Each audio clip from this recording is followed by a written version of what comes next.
Hello friends, आपका बहुत बहुत स्वागत है हमारे चैनल सरकारी नौकरी में। जैसा कि रात के 9 बज चुके हैं, आज 28 सितंबर 2022 है और आज की करंट अफेयर का टाइम हो चुका है।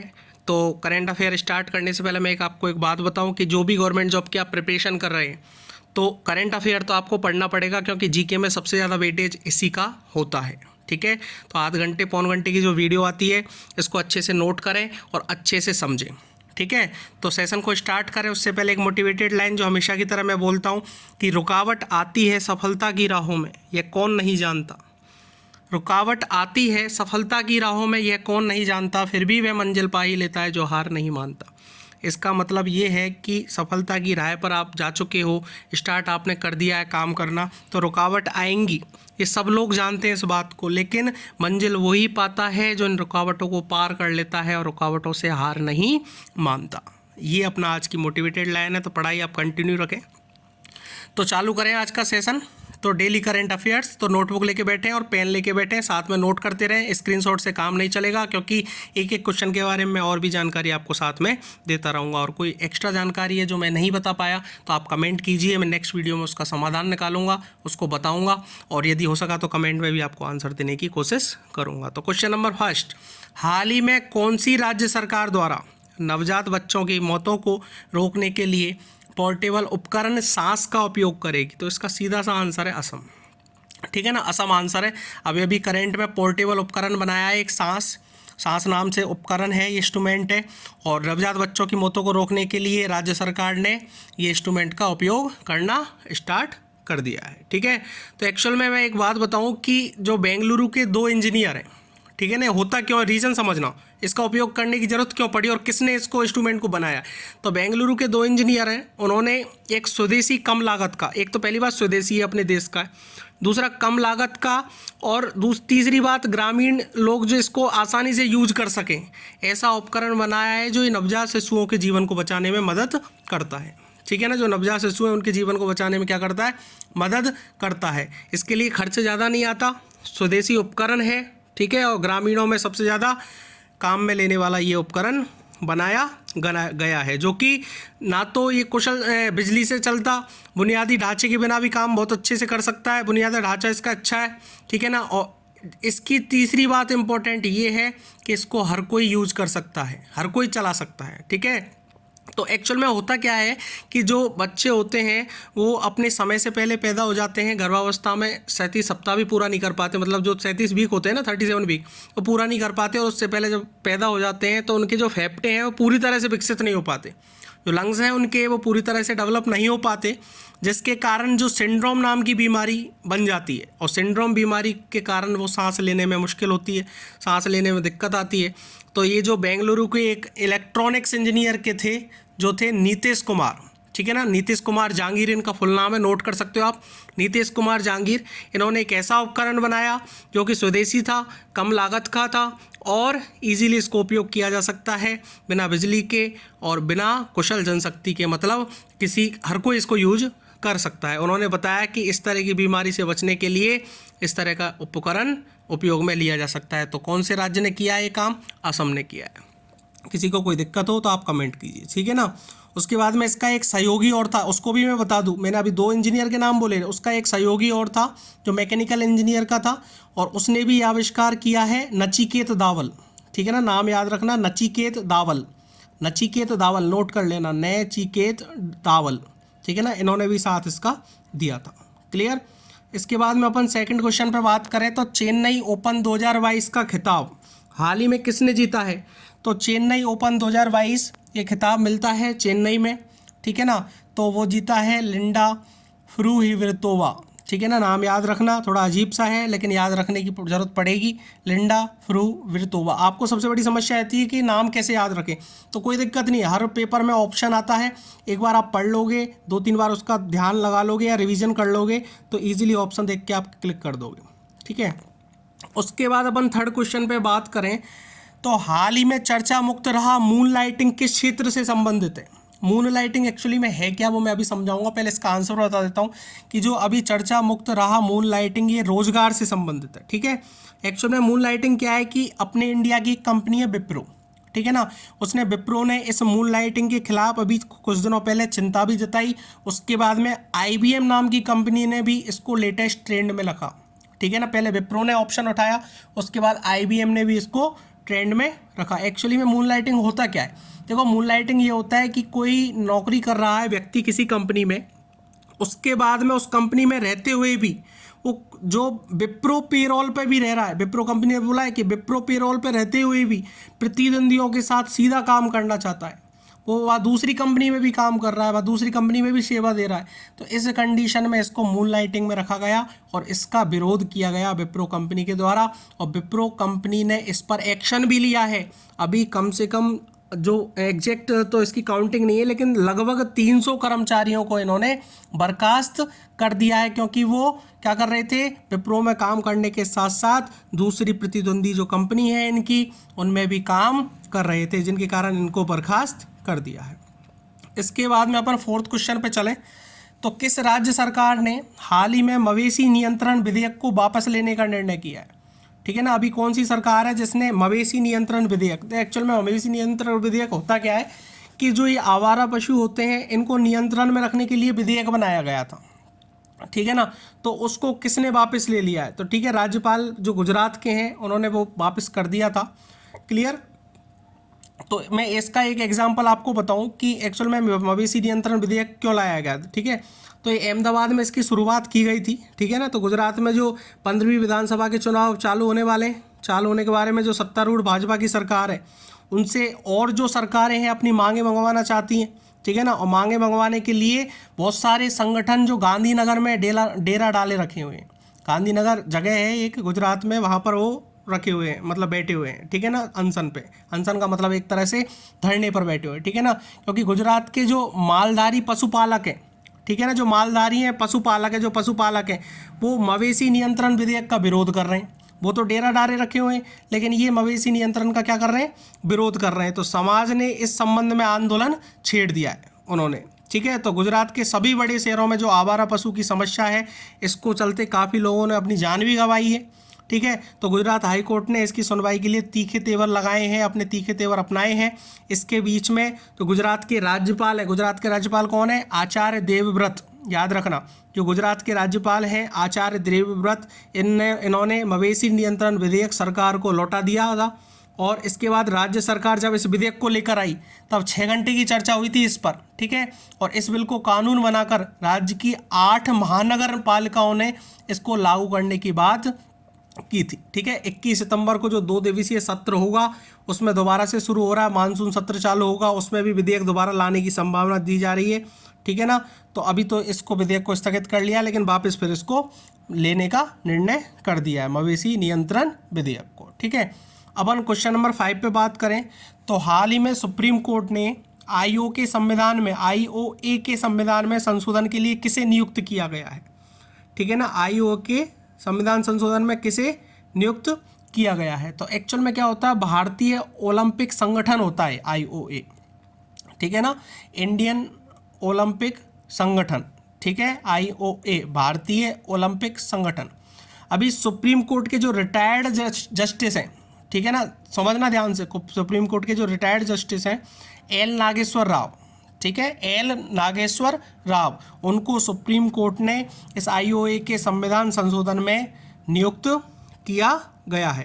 क्योंकि अभी कुछ दिनों पहले जो वरिष्ठ वकील है वहाँ के राहुल मेहरा, उन्होंने एक याचिका दायर की थी, ठीक है ना। और जो वहाँ के अभी करंट के जो अपन सुप्रीम कोर्ट के न्यायमूर्ति हैं DY चंद्रचूड़, ठीक है ना, DY चंद्रचूड़, इनकी अध्यक्षता में, ठीक है, जस्टिस राव जो अपने संविधान के वहाँ संविधान की बात करें तो अपन वहाँ भी एक जज हैं, तो संविधान के संशोधनों की सिफारिशों के लिए एक संस्था बनाई और संस्था बनाने में उनकी चुनाव में ये मदद करेंगे, और उसके लिए इनको अध्यक्ष नियुक्त किया है, किनको, L नागेश्वर राव, संविधान संशोधन के लिए नियुक्त किया गया है, ठीक है ना।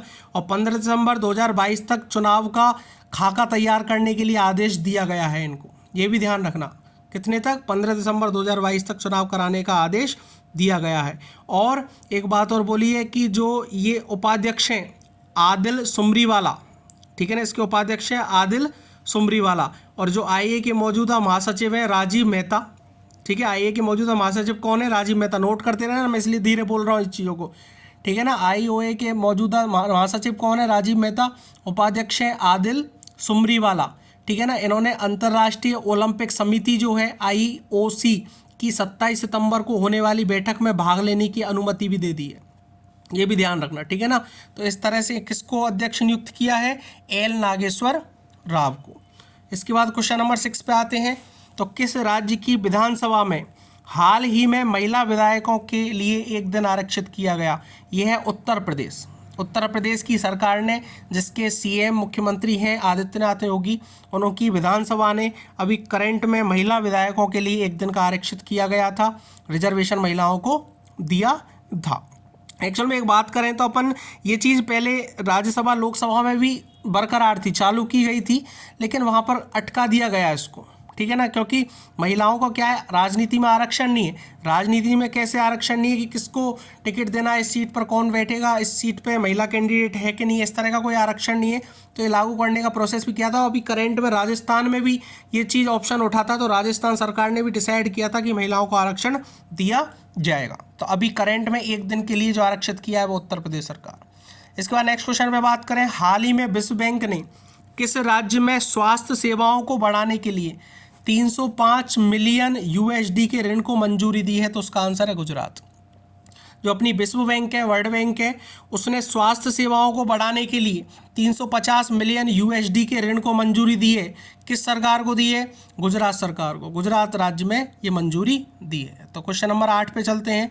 भारत और किस देश के कोस्ट गार्ड ने हाल ही में चेन्नई तट पर संयुक्त अभ्यास किया है? तो इसका आंसर है अमेरिका। अमेरिका और भारत का भी अभ्यास चल रहा था कोस्ट गार्डों का, ठीक है ना। और किस तट पे किया है? चेन्नई के तट पे किया है, संयुक्त अभ्यास किया है दोनों ने मिलकर, ठीक है। उसके बाद में क्वेश्चन 9 की बात करें तो जो क्वेश्चन 9 है, तो हाल ही में उपराष्ट्रपति, अभी आपको पता है कि करंट में जो उपराष्ट्रपति हैं अपने हैं जगदीप धनखड़, ठीक है। पहले पश्चिम बंगाल के राज्यपाल थे। इन्होंने लोक मंथन कार्यक्रम के तीसरे संस्करण का उद्घाटन कहाँ पर किया है? ठीक है ना, तीसरे संस्करण का उद्घाटन कहाँ पर किया है? तो इसका आंसर है गुवाहाटी। गुवाहाटी में इनका संस्करण का उद्घाटन इन्होंने किया है। तो मैं थोड़ा सा बता देता हूँ इसके बारे में।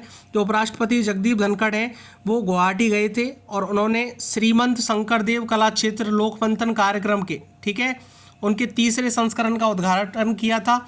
और वहाँ पे असम के जो मुख्यमंत्री हैं, याद करना कौन है असम के मुख्यमंत्री? हिम्मत बिस्वा शर्मा, वो भी मौजूद रहे थे।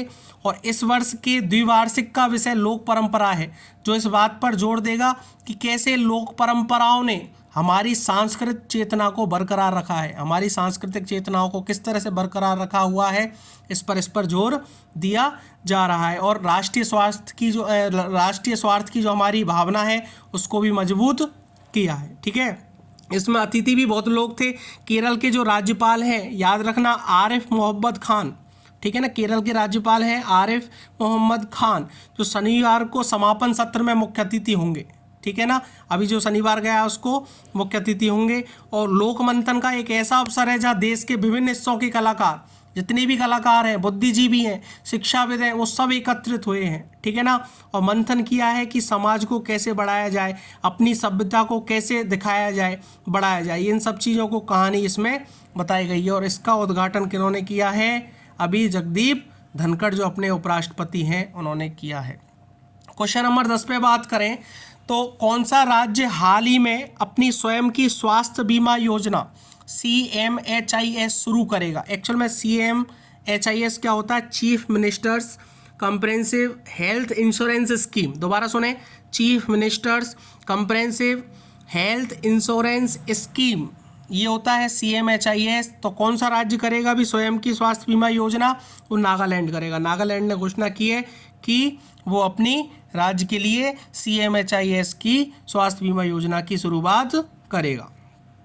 इसके बाद अपन एक नेक्स्ट क्वेश्चन पे चलें। तो एक चीज़ मैं आपको इसमें और क्लियर कर देता हूँ आपको कि ये जो फर्स्ट क्वेश्चन है इसका दोबारा से स्टार्ट हो रहा है, ठीक है। 10 ये हो गए, 10 और आएंगे, फिर 10 और आएंगे, 30 क्वेश्चन अपन डेली डिस्कस करते हैं, ठीक है। हाल ही में राज्यों और केंद्र शासित प्रदर्शनों के, जो अपने केंद्र शासित प्रदेश हैं, उनके पर्यटन मंत्रियों का राष्ट्रीय सम्मेलन कहाँ आयोजित किया गया था? राष्ट्रीय सम्मेलन कहाँ आयोजित किया गया था, तो उसका आंसर है हिमाचल प्रदेश। हिमाचल प्रदेश में जो राज्य है और केंद्र शासित प्रदेश हैं उन सब के पर्यटन मंत्री एकत्र हुए थे और उन्होंने राष्ट्रीय सम्मेलन आयोजित किया था। इसके बाद क्वेश्चन नंबर 2 की बात करें तो किस राज्य ने हाल ही में 512 नई इंदिरा रसोइयों का शुभारंभ किया है। एक्चुअल में इंदिरा रसोई क्या होती है? इंदिरा रसोई होती है कि ये जो कांग्रेस सरकार थी पहले, इन्होंने जो गरीब लोग हैं उनको कम पैसे में भोजन प्रोवाइड, कोई भूखा नहीं सोए, इसके लिए इस तरह से इंदिरा रसोई का स्टार्टिंग की थी। ठीक है ना। इंदिरा रसोई जो कांग्रेस सरकार है राजस्थान की, स्पेशली राजस्थान के लिए बोल रहा हूँ, ठीक है ना। इन्होंने इंदिरा रसोई पहले ये वसुंधरा ने की थी, वसुंधरा राजे सिंधिया हैं जो अपनी पहले पूर्व मुख्यमंत्री थी, उन्होंने स्टार्ट की थी, वो अन्नपूर्णा योजना थी। उसके बाद इन्होंने नाम चेंज करके नई इंदिरा रसोइयों का नाम चेंज कर दिया और 512 नई इंदिरा रसोइयों का शुभारंभ किया है राजस्थान में अभी करंट में। ठीक है ना, तो याद रखना इस चीज़ को। क्वेश्चन नंबर 3 पे बात करें, हाल ही में बांग्लादेश के किस क्रिकेटर ने, समझना ध्यान से, हाल ही में बांग्लादेश के किस क्रिकेटर ने टेस्ट क्रिकेट से संन्यास की घोषणा की है। ठीक है ना, टेस्ट क्रिकेट नहीं खेलेगा। कौन सा क्रिकेटर है? उसका आंसर है रुबल हुसैन। ठीक है ना, आजकल वो पॉलिटिक्स में आ चुके हैं, इसलिए उन्होंने ये घोषणा की है। तो बांग्लादेश का कौन सा क्रिकेटर है जिसने टेस्ट क्रिकेट में संन्यास लेने की अभी करंट में घोषणा की है सितंबर के महीने में? वो है रुबल हुसैन, ये ध्यान रखना। ठीक है, क्योंकि इन्होंने 2007 में क्रिकेट टीम ज्वाइन की थी। ठीक है ना, नॉर्मल क्रिकेट टीम ज्वाइन की थी। उसके बाद में 14 जनवरी 2009 को, याद करना नोट, 14 जनवरी 2009 को बांग्लादेश जो नेशनल क्रिकेट टीम है उसको ज्वाइन किया था। ठीक है, उसके बाद में 2012 में वहाँ की जो चैलेंजर्स की टीम होती है उनको ज्वाइन किया था। ठीक है ना, फिर 2012 में जो सनराइजर्स की टीम होती है उसको ज्वाइन किया था। ठीक है ना, 2015 में फिर रेंजर्स की टीम होती है उनको ज्वाइन किया था। उसके बाद 2016 में, ठीक है, मिनिस्टर्स ग्रुप ऑफ ढाका, ये ध्यान रखना, मिनिस्टर्स ग्रुप ऑफ ढाका इसको ज्वाइन किया था। और 2019 में दोबारा से इन्होंने minister group of Dhaka join कर लिया है। ठीक है, तो इसलिए इन्होंने क्या किया है, टेस्ट क्रिकेट से संन्यास ले लिया है। इसके बाद क्वेश्चन नंबर 4 पे बात करें, ठीक है, तो चीन को पछाड़कर कौन सा देश हाल ही में श्रीलंका के सबसे बड़े ऋणदाता के रूप में उभरा है? ठीक है ना, तो इसका आंसर है भारत। ठीक है ना, पहले चीन सबसे ज़्यादा श्रीलंका की मदद कर रहा था, करंट में भारत सबसे ज़्यादा मदद कर रहा है। भारत ने इसकी जो अभी कुछ दिनों पहले आपको पता हो तो वहाँ के जो विदेश मंत्री हैं, ठीक है ना, वो अपने देश में आए थे और उन्होंने मोदी जी से बात भी की थी इस मामले में। फिर हमारे विदेश मंत्री ने कुछ दिनों पहले जो एस जयशंकर हैं उन्होंने ट्वीट भी किया था और $1 अरब ऋण सुविधा प्रदान करने का ऐलान भी किया था। ठीक है ना, और अभी जो लास्ट ये थर्सडे गया है तो दोनों देशों के बीच एक समझौते पर हस्ताक्षर भी हुआ है। ठीक है ना, क्योंकि भारत ने गंभीर आर्थिक संकट से जूझ रहे श्रीलंका को खाद्य उत्पादों, दवाओं और अन्य जरूरी चीज़ों की खरीद के लिए $1 अरब की ऋण सुविधा प्रदान करने का ऐलान किया है, ये ध्यान रखना। ठीक है, उसके बाद में नेक्स्ट क्वेश्चन पे चलते हैं कि हाल ही में रक्षा मंत्री राजनाथ सिंह किस देश की 3 दिवसीय आधिकारिक यात्रा पर रहे हैं? तो मिस्र देश की। ठीक है ना, कौन से देश की? मिस्र देश की। मिस्र देश की जो राजनाथ सिंह अपने जो रक्षा मंत्री हैं 3 दिवसीय अधिकारी यात्रा पे रहे हैं। इसके बाद 6 क्वेश्चन पे बात करें तो किस राज्य के उपराज्यपाल ने हाल ही में कम्युनिटी पुलिसिंग पहल वी केयर शुरू की है? ठीक है ना, कौन से उपराज्यपाल ने अभी चालू किया है? तो वो है दिल्ली के उपराज्यपाल, उन्होंने ये स्टार्ट किया है अभी कुछ दिनों पहले कम्युनिटी पुलिसिंग पहल। कौन सी? We care. ठीक है ना, सुरक्षा वाली पहल। ठीक है ना, ये अभी किसने किया? दिल्ली सरकार के राज्य के उपराज्यपाल ने। क्वेश्चन नंबर 7 पे अपन बात करें तो हाल ही में एडोब ने फिग्मा डिजाइन प्लेटफॉर्म का कितने $1 मिलियन में अधिग्रहण किया है? ठीक है ना, समझना ध्यान से, हाल ही में एडोब ने फिग्मा डिजाइन प्लेटफॉर्म का कितने $1 मिलियन में अधिग्रहण किया है? तो इसका आंसर है $20 मिलियन। कितना? $20 मिलियन। इसके बाद क्वेश्चन नंबर 8 पे बात करें तो अडानी ग्रीन ने किस राज्य में हाल ही में 325 मेगावाट की पवन ऊर्जा परियोजना शुरू की है? क्वेश्चन बहुत इंपॉर्टेंट है, ध्यान रखना। अपना जो अडानी ग्रुप है अडानी ग्रीन के नाम से, उन्होंने अभी करंट में किस राज्य में 325 मेगावाट की पवन ऊर्जा परियोजना शुरू की है? तो इसका आंसर है मध्य प्रदेश। मध्य प्रदेश में की है। ठीक है ना, मध्य प्रदेश का जो धार जिला है, सुनना ध्यान से, मध्य प्रदेश का नोट कर लेना, धार जिला है, वहाँ पर 325 मेगावाट क्षमता की पवन ऊर्जा परियोजना चालू करेगा Adani green energy limited, Adani green energy limited. ठीक है ना। कंपनी ने सोमवार को बयान में ये भी कहा है कि यहाँ पर जो परिचालन वाले संयंत्रों की उत्पादन क्षमता बढ़ाकर 6100 मेगावाट कर दी जाएगी, और हो चुकी है। ठीक है ना, 6100 मेगावाट हो चुकी है। ठीक है ना। अडानी ग्रीन जो एनर्जी है उसके जो अनुषंगी हैं वो है Adani wind energy MP1 private limited. इन्होंने मध्य प्रदेश के धार जिले में 324.4, इसको 325 मेगावाट ही बोल सकते हैं, इसके मेगावाट क्षमता वाला पवन ऊर्जा का संयंत्र लगाया है। ये ध्यान रखना। ठीक है ना। ये सारी कहानी मैं आपको बता चुका हूँ। इसके बाद अपन नेक्स्ट क्वेश्चन पे बात करें। ठीक है ना। तो अगला क्वेश्चन अपना है, हाल ही में जम्मू कश्मीर में कहाँ पर पहला मल्टीप्लेक्स खुला है? तो एक बात ध्यान रखना, पूरे जम्मू कश्मीर में कोई भी मल्टीप्लेक्स नहीं था। पहले जम्मू कश्मीर में कोई भी मल्टीप्लेक्स नहीं था, लेकिन जब ये आर्टिकल 370 हटाया है तो आर्टिकल 370 हटाने के बाद में मल्टीप्लेक्स चालू हुआ है, वो श्रीनगर में हुआ है। तो ठीक है ना, कश्मीर को मिलने वाला पहला मल्टीप्लेक्स, ठीक है ना, कश्मीर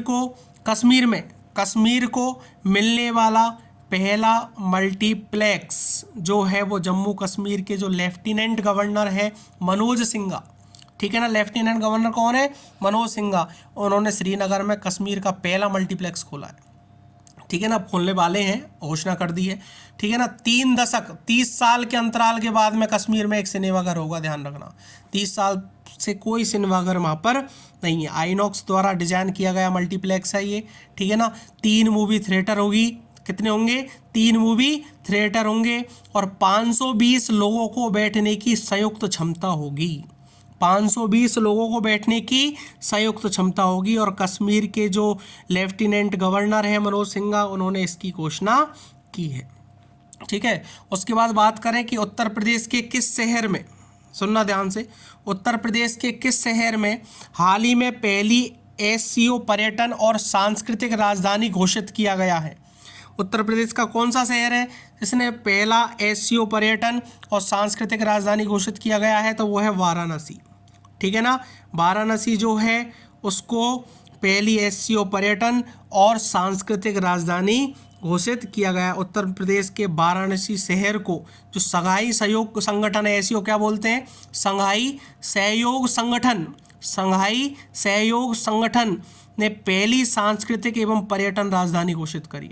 ठीक है, पहली सांस्कृतिक एवं पर्यटन राजधानी घोषित करी है अभी करंट में। ठीक है ना। और इसकी जो ब्रीफिंग है वो विदेश सचिव अपने हैं विनय कान्ना ने मीडिया ब्रीफिंग में जानकारी भी दी है। ठीक है ना। और जो समरकंद शहर है, ठीक है ना, समरकंद शहर कहाँ है? उज्बेकिस्तान में। कहाँ पे? उज्बेकिस्तान में। एक एक वर्ड ध्यान से समझना भाई, इंपॉर्टेंट चीज़ है। वो जो कहाँ से शुरुआत हुई थी इसकी? उज्बेकिस्तान के समरकंद शहर में। ठीक है ना। अभी कुछ दिनों पहले SCO शिखर सम्मेलन हुआ था। कौन सा?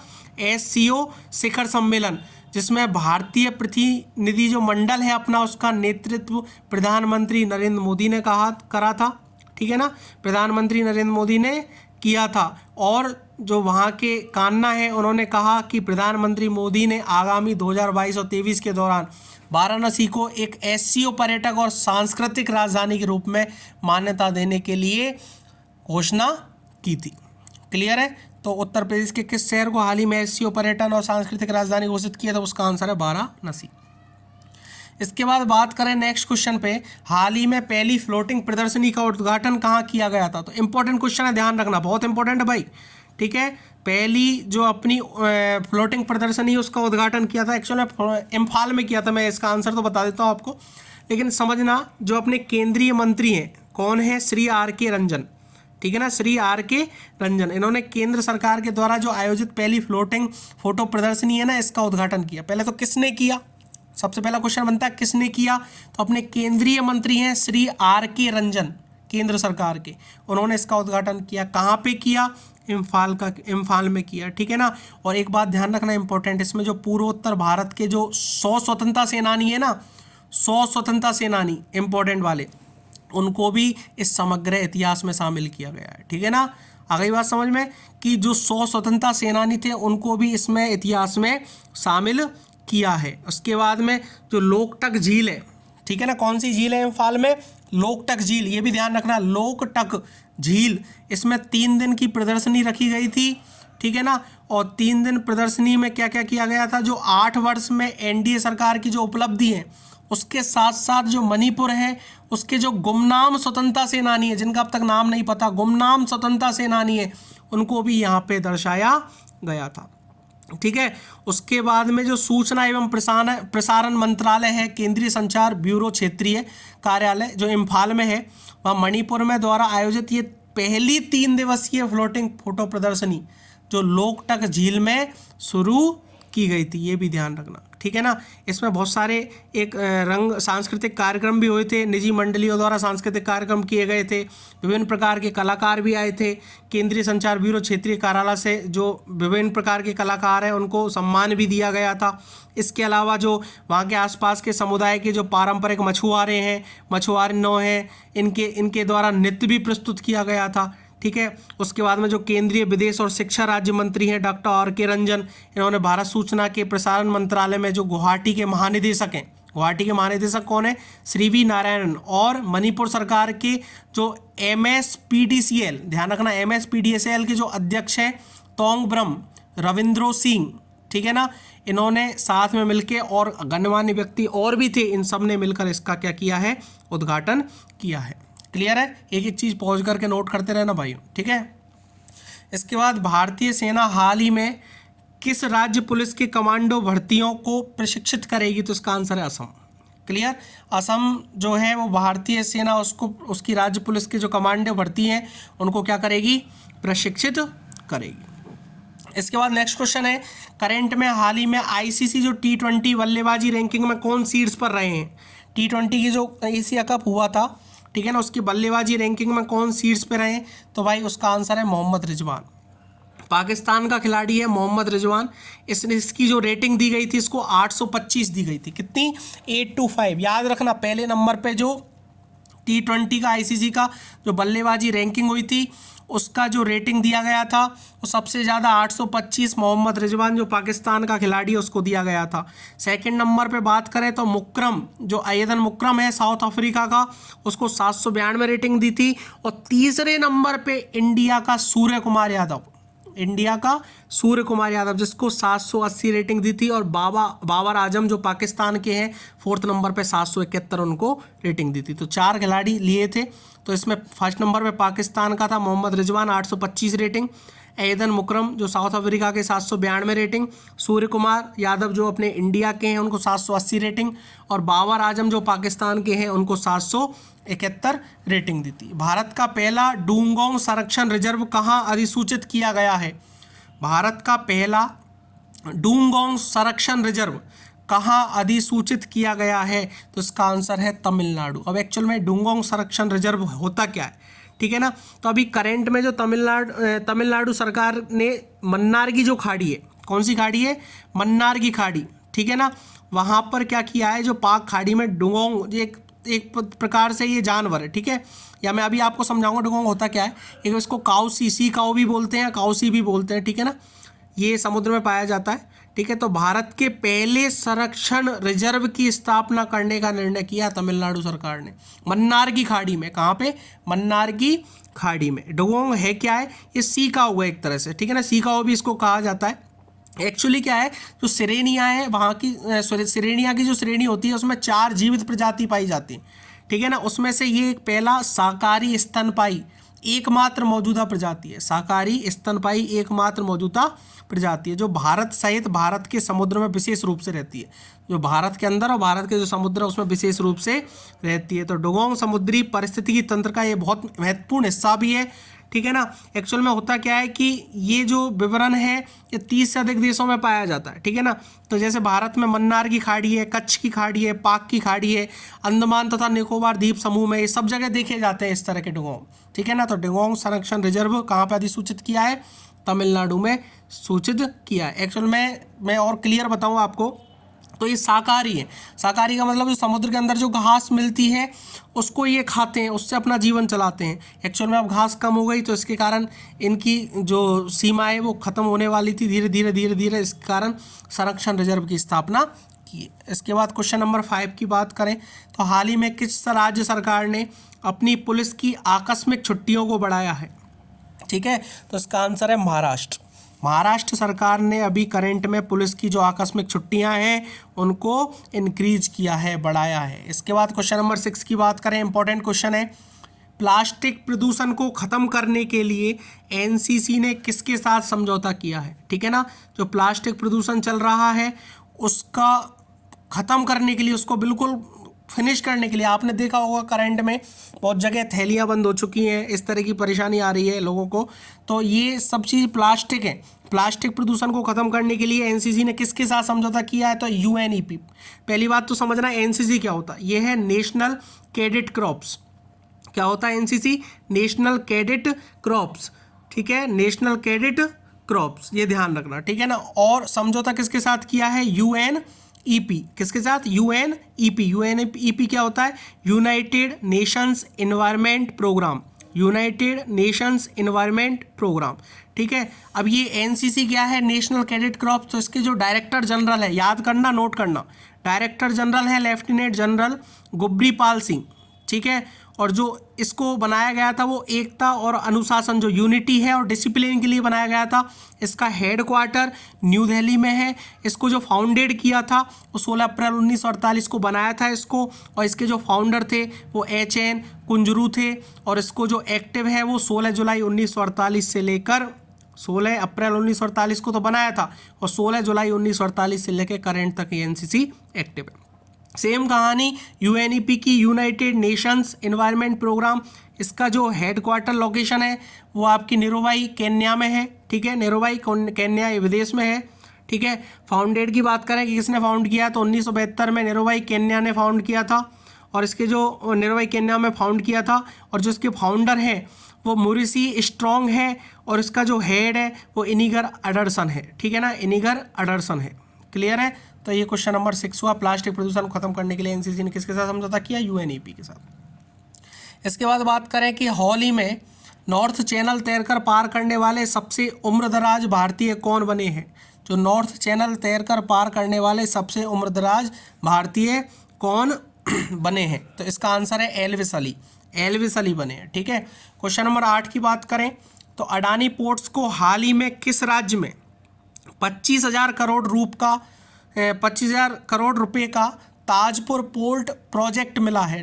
ध्यान रखना, इंपॉर्टेंट क्वेश्चन बनता है। Port Blair Tajpur port project, ये पश्चिम बंगाल में बनाया गया है। अडानी ग्रुप बना रहा है। 3 अरब डॉलर से अधिक, 3 अरब डॉलर से अधिक ये निवेश कर रहा है भारत के पश्चिम बंगाल राज्य के एक बंदरगाह को विकसित करने में। अडानी जो ग्रुप है 3 अरब डॉलर से अधिक निवेश कर रहा है भारत के पश्चिम बंगाल में एक बंदरगाह को विकसित करने में। क्यों कर रहा है? क्योंकि यहाँ पोर्ट टू पावर समूह स्थानीय बुनियादी ढांचे और रसद क्षेत्रों पर अपनी जो पकड़ है वो मजबूत करना चाहता है। ठीक है ना, पोर्ट टू पावर समूह जो स्थानीय बुनियादी ढांचे हैं और रसद क्षेत्र उन पर पकड़ क्या करना चाहता है?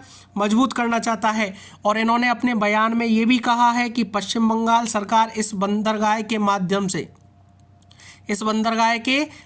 से 25,000 तो प्रत्यक्ष रोजगार और 1 लाख से अधिक अप्रत्यक्ष रोजगार सृजित करने की उम्मीद करती है। ठीक है ना, एक तो 25,000 से अधिक तो प्रत्यक्ष रोजगार और 1 लाख से अधिक अप्रत्यक्ष रोजगार सृजित करने की उम्मीद करती है। और राज्य की जो राजधानी है कोलकाता, वहाँ से 105 मील दूर है, ये ध्यान रखना। ठीक है ना, उसके बाद 9 नंबर के क्वेश्चन पे चलते हैं कि हाल ही में एडीबी ने 2022 और 23 में भारत जीडीपी विकास दर कितने प्रतिशत रहने का अनुमान लगाया है? तो इसका आंसर है 0.7%। जो अपनी इंडिया की जीडीपी ग्रोथ है, जो अपनी ये कंपनी है कौन सी? एडीबी। एडीबी मतलब क्या होता है? Asian development bank. ठीक है ना, जो एशियन डेवलपमेंट बैंक है, एशियाई विकास बैंक, इसने 2022 और 23 के लिए जो भारत की इकोनॉमिक ग्रोथ है, जो जीडीपी है, ठीक है ना। इसका जो अनुमान लगाया है पहले से 7.2% था, उसको घटाकर अब 7% कर दिया है। ठीक है ना, याद रखना पहले 7.2% का अनुमान लगाया था, अब उसको 7% कर दिया। क्योंकि इसकी वजह क्या बताइए, क्योंकि जो अनुमान जो था उनका उससे अधिक ऊंची मौद्रिक शक्ति हो रही है इसकी, और मुद्रास्फीति हो रही है। ठीक है ना, और ये अभी करंट में जो अपना वेडनेसडे गया है, इसको रिपोर्ट आई थी एडीओ की, और एडीओ की रिपोर्ट में 2022-23 की पहली तिमाही में भारत की अर्थव्यवस्था सालाना आधार 13.5% की दर से बढ़ी है, जो सेवाओं में मजबूत ग्रोथ दर्शाता है। क्लियर है, सेवाओं में मजबूत ग्रोथ दर्शाता है, इसलिए 7.2% से घटाकर इसको 7% एडीबी के अनुसार कर दिया, उन्होंने अनुमान लगाया है। इसके बाद में आज के सेशन का लास्ट क्वेश्चन, सरकार ने हाल ही में पीएम केयर्स फंड का नया ट्रस्टी किसे नियुक्त किया गया है। तो पहले तो ये समझना चाहिए पीएम केयर्स फंड क्या होता है। तो ये पीएम केयर्स फंड होता है, ये एक तरह से अपने देश का ऐसा फंड है जो आपातकाल की स्थिति या भुखमरी की स्थिति, इसमें प्रधानमंत्री जो अपने रहते हैं उनकी अध्यक्षता में ये प्रोवाइड किया जाता है, ये मनी प्रोवाइड की जाती है। ये दान की जो मनी होती है पीएम केयर्स फंड, इसको प्रोवाइड किया जाता है। तो इसका करंट में जो अध्यक्ष है वो रतन टाटा, जो उद्योगपति रतन टाटा है, उनको ये जिम्मेदारी सौंपी गई है, और सरकार ने रतन टाटा को पीएम केयर्स फंड का नया ट्रस्टी नियुक्त किया है।